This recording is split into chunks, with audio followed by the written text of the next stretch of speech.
There's word out that Sean Payton would like somewhere between $20 and $25 million a year.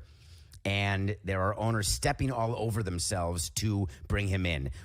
David Tepper of Carolina said, whatever you want, you got it. Rob Walton of the Denver Broncos, we're in. And Payton said, to start with, you need a great quarterback. Well, is Russell Wilson that? Does it really matter that the Carolina Panthers don't have a great quarterback? Is Kyler Murray a great quarterback, and so he should just go to the Cardinals? And so I was wondering what your view was of the worth of a head coach, because for me, it is not $20 to $25 million. He can't make Russell Wilson a better quarterback. Mine has evolved over the years, because I did think there were a whole lot of cavemen Mike McCarthy's afraid of fourth and short situations, trying to out-caveman each other. But throughout sports, there's been so many evolutions in so many places, and the football coach, the Kyle Shanahans of the world, the McVays of the world, have changed my opinion, because I'm watching something now that I don't even understand how they're doing what they do so well. But I don't know. Sean Payton, Mike, are we looking at him as quarterback whisperer? Because I would pay a coach if I could assign a value to he will make my quarterback better. It does date back to his Eastern Illinois days. I will say that in the history of head coaching trades in the NFL, generally it's worked out.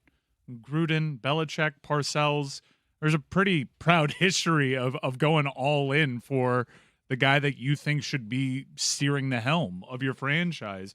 I don't personally regard Sean Payton in that class, but he is a Super Bowl winner. Is it possible, David, because I know you fired manager of the year Joe Girardi. I don't think of football coaches as baseball managers. Do you?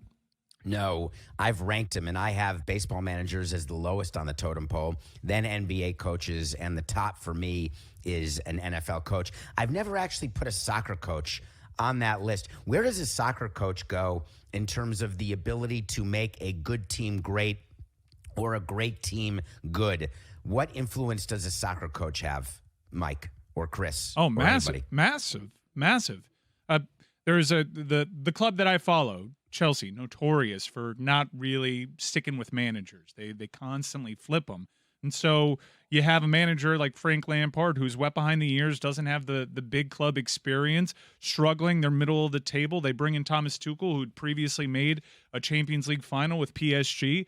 Historically, they target these managers that burn the fuse out within 3 years, but they see their success. And Tuchel ended up taking that mid-table team to Champions League and winning the damn thing. But are they calling plays? Are they impacting the actual match? You see the impact of their tactics, their squad selection. Yes, it is massive. Mike, I view NFL players, NFL coaches as having a far greater impact on the game than any other type of manager. Man, soccer's up there. One of the things you always point to is in the World Cup, the U.S. lost to the Netherlands, and that basically the Netherlands manager coach circles around the United States. He reveled in that. Yeah, he reveled. He took victory laps on coaching circles. I think tactics are immense when it comes to soccer. Where did you arrive, David, on Payton?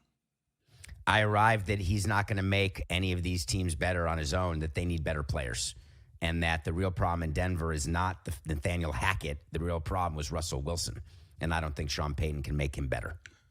Man, I think there is quite a large gulf between Nathaniel Hackett and Sean Payton. And I think you saw just by getting Hackett out of there, the Broncos look so much better. They have a championship-level defense. And you can point to a lot of the games, especially earlier in the year when they still felt like, we're odds-on favorites to make the playoffs, that games were just totally undone by Hackett's lack of experience. But, David, also, isn't part of this the advantage, the competitive advantage of being rich, if you are a rich owner, in that I'm not salary capped on staff, and I can afford to take swings, aggressive swings on a coach who I think can make a difference. Maybe not a $25 million difference. I think that's the conversation we're really having. It's not, is Sean Payton really going to save them? It's Sean Payton makes them better. Is it $25 million a year better? The answer is probably no, but when you have the wherewithal, isn't that where you attack the market inefficiency?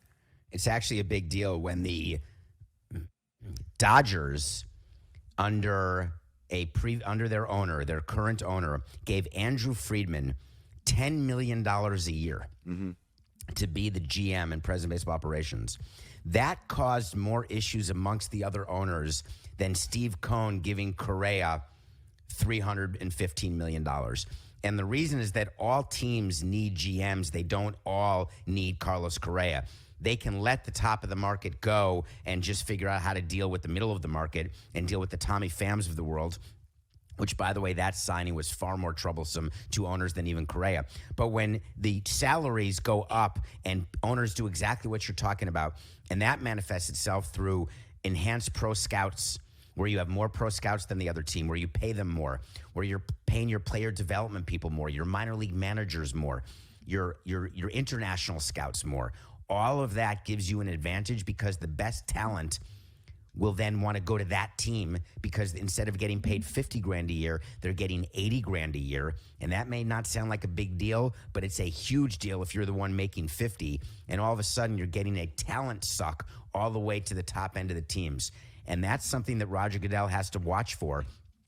And just like Rob Manfred is, when you've got billionaire owners who don't care if they're giving a coach $20 million versus $15 million, it impacts the entire market, and you've got to try to hold those salaries down.